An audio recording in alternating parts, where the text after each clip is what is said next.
All right, everyone, we're going to go ahead and get started. My name is Lindsay from GeoNexus Technologies. I am the marketing coordinator, and we're glad to have you here for our webinar, Work Smarter, Not Harder, Integrate Your Enterprise with GeoWorx Inc. Before we start, I want to go through a couple things with this webinar system. In the bottom left corner of your screen, you can see that there's some files that you are able to download. These are PDFs of our brochures for each of our 4 products. So go ahead and download those if you'd like to. Also, if you have any questions during the presentation, on the left side of your screen, there's a chat, and you can send me your questions, and we will address those at the end of the presentation. So today, first I'm going to go through some introductions, who we have here from the GeoNexus team, and then we're going to go through what is GeoWorx Sync, why do you need GeoWorx Sync. We're also going to go through a few case studies. We have 3 case studies from current GeoNexus customers, and we think you'll enjoy those. Then we will have a demonstration of the GeoWorx products. And finally, we'll end with question and answer period. From GeoNexus, we have Sean Greiner. He's the Vice President of Sales and Marketing here. And then me, Lindsay Sutherland, I'm the Marketing Coordinator. So Sean, would you like to get started? Great. Thank you, Lindsay. Thank you, everyone, for joining the presentation today. We certainly appreciate the opportunity to speak with you. As Lindsay stated, my name is Sean Greiner, and I'll be running the presentation as well as a bit of the demonstration at the end of this session. So really starting off, GeoNexus Technologies is an organization that we've been around for 6 years now.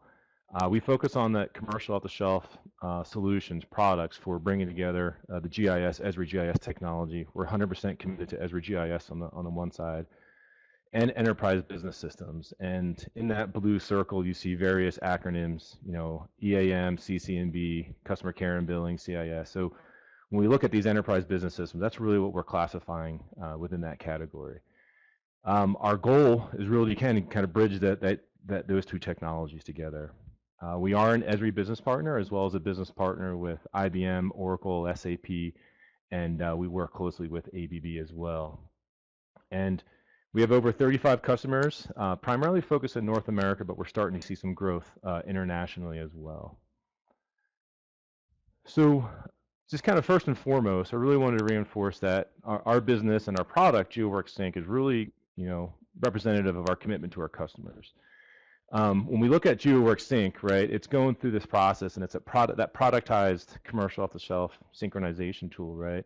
And ultimately, our goal is to lower costs for the customer. As anyone who has gone through an interface, a custom interface with a business system, you can understand, certainly recognize that it is costly in terms of labor, development, maintaining it, and even upgrading it as technology changes, right? So our technology is really a fraction of the cost of a custom interface, and we really strive to kind of manage those costs for you, the customer. Additionally, what that does is it translates into reduction of risk.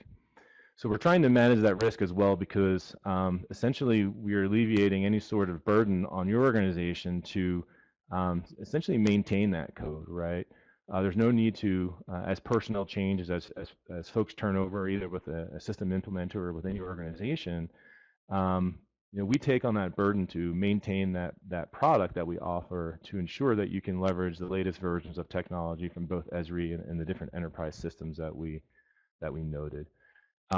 So we can see kind of this is our commitment moving forward. This is what we strive to do, and as you'll see through the presentation, we really work to maintain currency with the latest technologies as well. So a bit about kind of the architecture, just real quick, and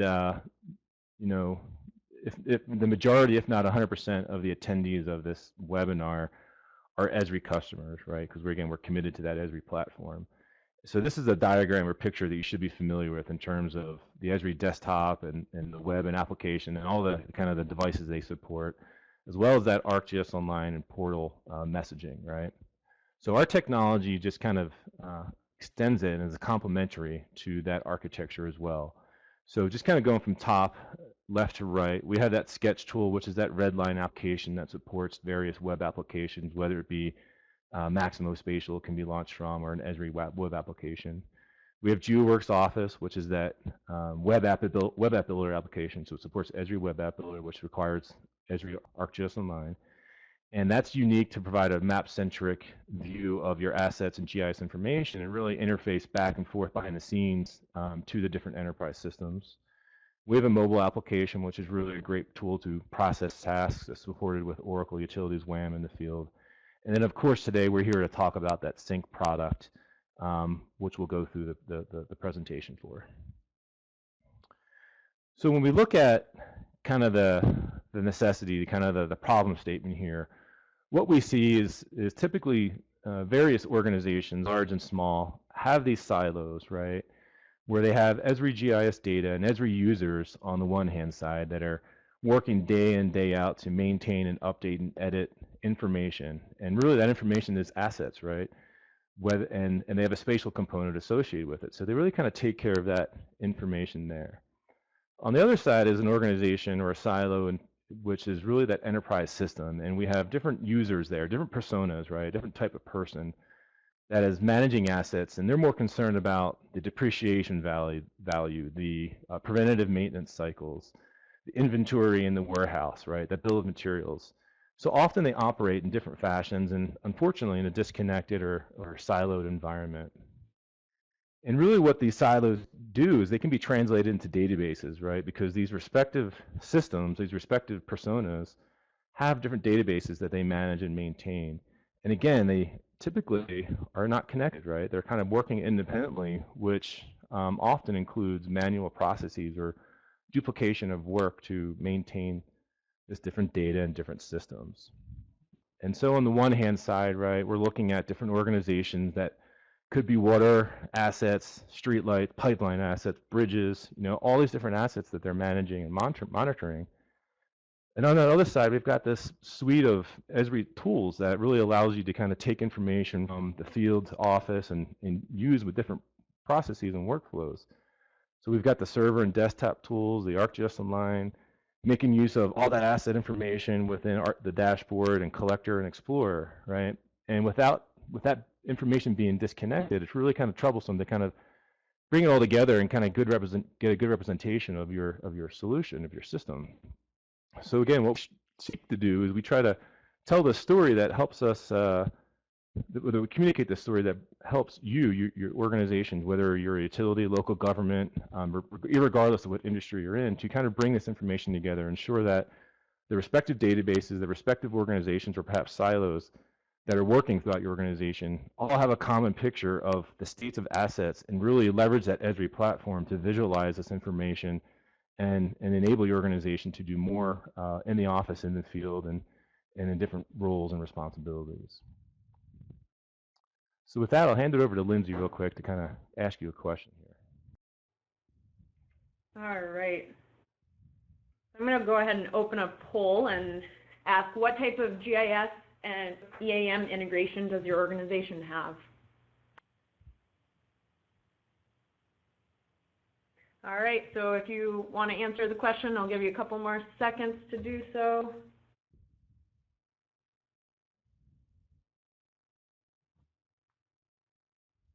All right. So I'm going to show the results here. It looks like a lot of you have no integration, but you plan to integrate in the next 6 months. So good reason to be at this webinar. And then a lot of you have custom integration. So these options represent some case studies that we're going to go through in a little bit here. So hang tight to learn more about that. Thank you. All right, great. Thanks, Lindsay.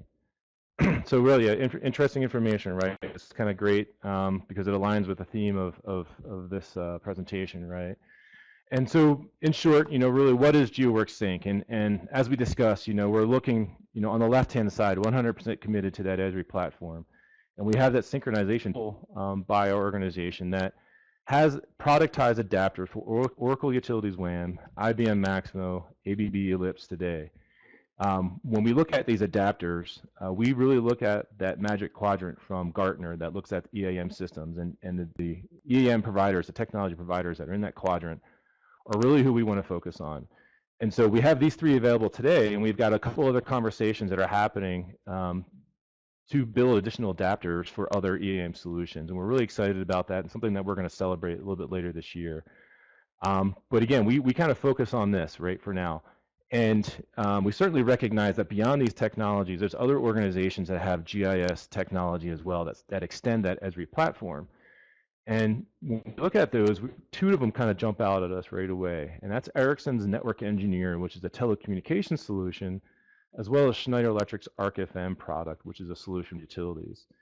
So since these organizations extend that Esri platform and they have their own respective custom objects, it's something that we, within our tool as well, we support those custom objects to ensure that any sort of business rules that are happening within those respective products on top of the Esri business rules, we're going to go ahead and execute them and manage them through that synchronization process as well. So in short, really, again, GeoWorx Sync is this product, right? As I go through the demonstration today, you're going to see this user interface that's going to allow me to go through and step through configuration and connection parameters associated with my system, right? How do I want to synchronize data between these two systems?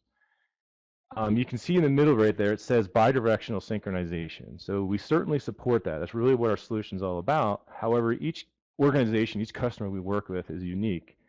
Some of them are only going one direction. People look at GIS as being that system of record, and they're going to synchronize GIS to an EAM and vice versa, going in from an EAM to a GIS solution, right? Which is great, and you'll see kind of some compelling information in some of the case studies as well. The synchronization tool is scheduled. We typically have our customers that are executing this and running them at night behind the scenes. And again, everyone's unique, so we can support different synchronization schedules. As well, you'll see that we can handle different complex editing scenarios, such as splitting lines or splitting edges. What do you want to do? What happens in that event? And at the bottom here, you see these different databases, right? And I'll point out that on the Esri side, right, we've got that edit geo database, which is typically where those power users are going in, day out, and doing these edits of creating new infrastructure or replacing old infrastructure as maintenance cycles happen. And that edit database is, gets replicated, and there's a published database, which essentially web applications and map services are published out of. On that EAM side, there's that database right there where a similar set of activities are happening in there. People are going through preventative maintenance cycles, creating work orders and work requests. And again, our goal is to kind of bring and synchronize those together. When we license this product, license it as an enterprise license. So really, you have the liberty to take this product and you can leverage it and deploy it and configure it against your test environments, your development environments, and your production environments. So there's no limitation from that perspective. And really, the configuration that you make is one time, and it can be used in each environment. So moving forward, we'll look at kind of three scenarios in which we typically come across with customers that we work with, right? Or people that are coming to us and asking how we can help them. And really, that's the three options are really kind of situations are no integration, custom integration, and one common one is how do we work with Maximo Spatial? So we'll kind of move right here and look at this first scenario. And this is with the Eugene Water and Electric Board in Oregon, in Eugene, Oregon. And they are a very mature Esri and ArcFM customer. Been using it for many, many years, and they manage their water, electric, and their fiber optic system within this database. And GIS for many years has served as that system of record, which is fantastic, right? And they didn't have a true EAM, but as their organization became more complex, there was a need to have an enterprise system to start managing assets in a little bit different fashion. So they went ahead and they selected Oracle Utilities Work and Asset Management, that WAM product. And since they had this great Esri GIS database and WAM was essentially empty, they used GeoWorx Inc as a commercial off-the-shelf product to take that initial 500,000 assets and components and load that into Oracle, right? And essentially you had to go through that configuration that we showed, or I'll show a little bit later during the demo. And at that point, through that load process, it's configured and ready to go. So essentially they can just flip the switch and moving forward, after this project is done, they can just utilize that synchronization tool, which is what they do now on a nightly basis for synchronization between the two systems. So in this scenario, GIS is that system of record. However, there's a unique workflow for transformers and components associated with transformers, which requires that WAM be that system of record. But the majority of the assets are going from GIS to WAM. A second example is a custom integration, custom interface, right? And during the survey poll, we saw a number of respondents saying they have a custom interface. And as we know, again, this is great. You know, it's an option, but it can be burdensome. It can be complex, expensive to kind of manage and maintain. And so when we look at the city of Clearwater, they had this custom interface that they were working with that was really complex for them and became a pain for their staff to manage. And what happened was that it was a series of scripts. It was a kind of a semi-automated process where they had to go through and execute a series of scripts. And script 1 had to complete successfully before script 2 and 3 could be executed, and so on. And again, it just required a lot of hand-holding. So with that, they were able to leverage GeoWorx Sync and kind of take this manual process and just automate it with our synchronization tool, and really kind of retire a legacy custom interface that was created. And oftentimes they're created by system implementers or even in-house. And we can see this quote right here from the IT director from the city of Clearwater, who just kind of reinforces our point that this commercial off-the-shelf product was able to essentially eliminate burden and pain on his staff, which in the long run translates into savings and time to be able to transfer energy to other activities that support your organization. So again, another good scenario, good case study here in terms of how they can leverage GeoWorx Sync. And then number 3, again, is a common scenario we come across as well, that we work with customers who have IBM Maximo and they have Maximo Spatial, and we at GeoNexus are advocates of Maximo Spatial, and we do services ourselves and we implement Maximo Spatial as well. However, it doesn't do everything that customers need, right? It's a good visualization tool. There's a GIS link between IBM back to GIS, right? But the data really doesn't allow itself to operate kind of in its own native environments. This is what we are encouraging you to do, to kind of work within your native Maximo and Esri environments. And so in this case, Laclede Gas was a mature Maximo user customer. We supported them with some services with Maximo Spatial.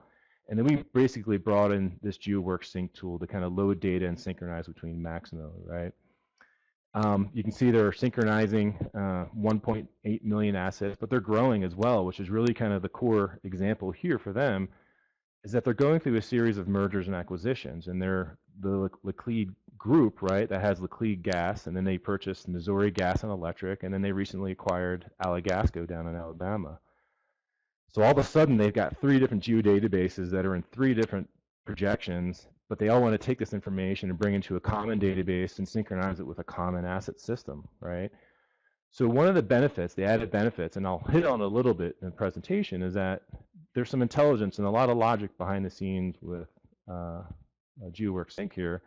And one of those is that we can actually geotransform data during the synchronization process. So we can move projections, data from projection to projection, as well as translate information from different field types to field types, or even concatenate values that come from different fields, even off of related records in the GIS, and bring that together and synchronize that with information instead of Maximo, or really any sort of WAM, enterprise system. So with that, what I'm going to do is I'm going to transition over to a demonstration. Now I'm going to do a live demonstration. So I'll share my screen. I'm going to open up a virtual machine. So I'm using a virtual environment right here. So we fully support both on-premise and virtualized systems, or I'm sorry, native or local and virtualized environments.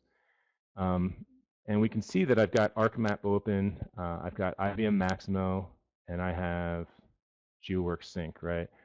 So I said we support various industries, we support various enterprise systems. I mean, I had to choose one and focus on one. So in this case, I'm using Maximo with GeoWorx Sync. And I'm going to run through a scenario that is essentially for a fiber optic system or a telecommunications system, okay? And first and foremost, within GeoWorx Sync in the upper left, we can see that we've got some parameters right here. And this is really kind of the basic kind of steps that you take when you're working with GeoWorx Sync. You know, we're going to look at our connection properties, and it is a licensed product. And we are leveraging Esri license.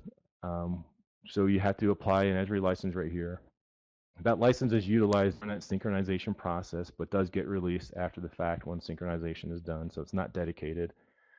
if you were an ArcFM customer, you would certainly apply your ArcFM license here as well. And from an Esri licensing perspective, we can choose whatever level you may have available to your organization. Typically what we work with is that we have an administrator for this that on a nightly process, as this is running and being synchronized, there is a person that's being notified with an email and a report that basically results after a synchronization process. And you'll see that result in a couple of minutes, or that report in a couple of minutes. And then we've got our connection properties. And in this case, we've got a GIS connection and we've got a Maximo connection. And in the GIS connection, there's two of them there. So there's that edit database, again, where I stated that your power users are editing and recomposting every day. And then there's that second database, which is that publish database, which is providing map services to different users and web applications to consume. And then below, there's that Maximo connection that we want to make sure we're creating our connection to Maximo. One thing I want to point out is that when we go through this process, when we go through the synchronization process, we're 100%, when we go in sync, are using the core business objects through the APIs for each business system. We're not forcing anything to a database. We're fully respecting the integrity of the API. Now down below, you can see I've a list of different assets right here, asset types, and you can see I've got a fiber splice case right here.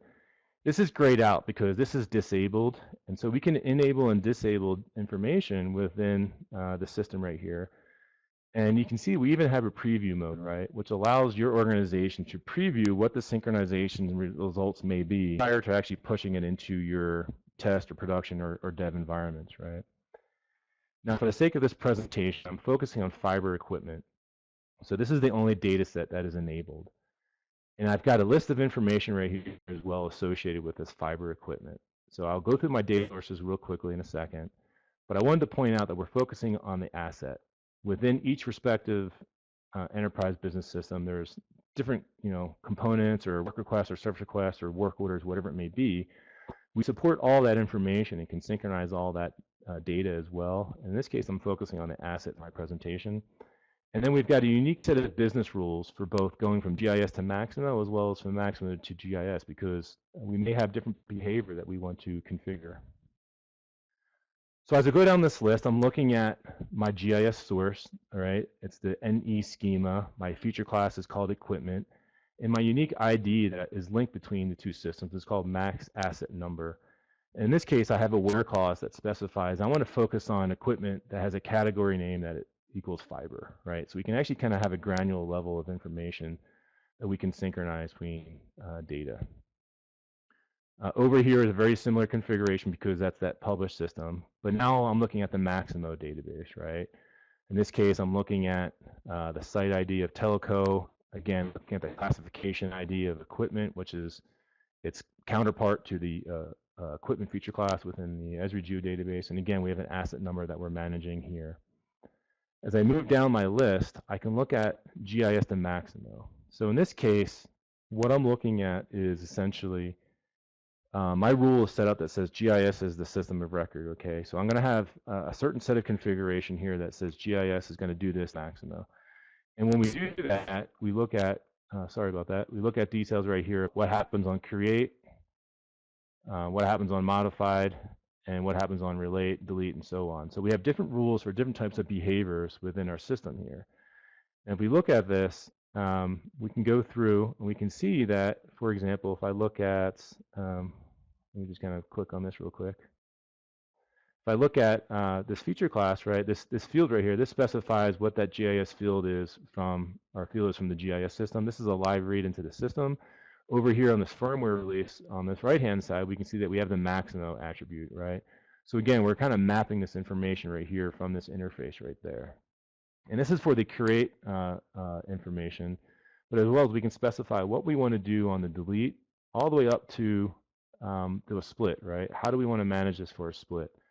And so in this case, do we want to maintain that Maximo asset ID, or do you want to kind of toss it aside and create a new one as we're going through that process?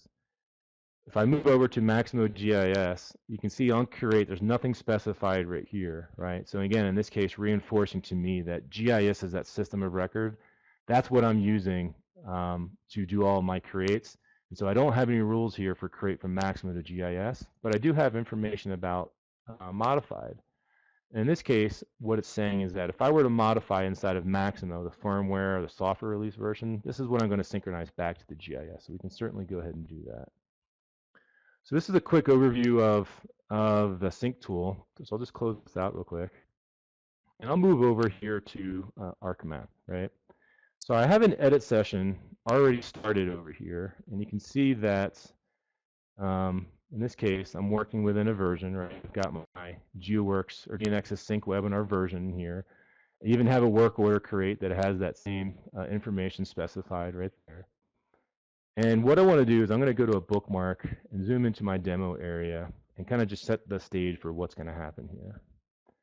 So what we're looking at is the fiber optic system, as I said, and in orange here we have got some conduit. So we're looking at some underground facilities, and this is my conduit. And I've got a handhole right here or a manhole where I can go and put equipment inside of. That blue is that fiber optic cable. And essentially what I need to do is I need to take a fiber node, a piece of equipment, and I need to add that to the fiber optic system. And then go ahead and place that there. And I'm placing it on that edge or that vertex because it's actually going to be placed inside of that handhole. They're just offset for visual purposes. So now that that feature is created, I can come over here and there's a certain number of attributes or fields that I want to populate, really to reinforce that I'm doing a live demonstration here. So I'm going to call this GeoNexus Sync 1, right? That's my FQN. My firmware release number, I'll just call it GeoNexus 1, 2, 3, 4, 5. And I'll just go ahead and do a test date of today. So I'm testing the signal at this location and just kind of looking at the details. So I went through and I populated a couple of attributes. Again, this attribute right there, that attribute, and the test date. And at this point, it's a simple edit, but my edit is done. What I'm going to do is I'm going to take this work order and I'm going to transition it from edit or construction into complete. I'll just take that, complete it out. What it does is it's closing out my work order, right? This thing is now in my default version of my GIS. No longer have working in a version. If I come over here, I'm looking at default now, and you can see that asset I just created exists, okay? So what I'll do is I'll come back over, I'll just kind of relaunch GeoWorx Sync right here. And I'm going to go ahead and execute this. So again, I stated that this is typically a tool that runs on a nightly basis. You don't typically have people that are just sitting here and monitoring and watch sync execute, but for the sake of the presentation, we want to reinforce that what we're doing is live and it's real.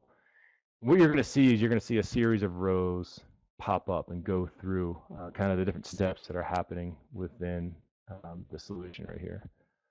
So right away, you can see just kind of a couple of steps that are happening, right? So we're extracting data. So essentially during the synchronization process, we extract information from the GIS and the enterprise system into a middle database that we manage. And then we do a full comparison there to detect the curates, the update, deletes. And when we do that, we flag them within this report, and we're only synchronizing those changes. But that full comparison really allows us to ensure that nothing is going undetected. In this case, we see a value right here that's flagged as the key generation. So we're finding that key value and making sure that we're incrementing that asset number with inside of Maximo.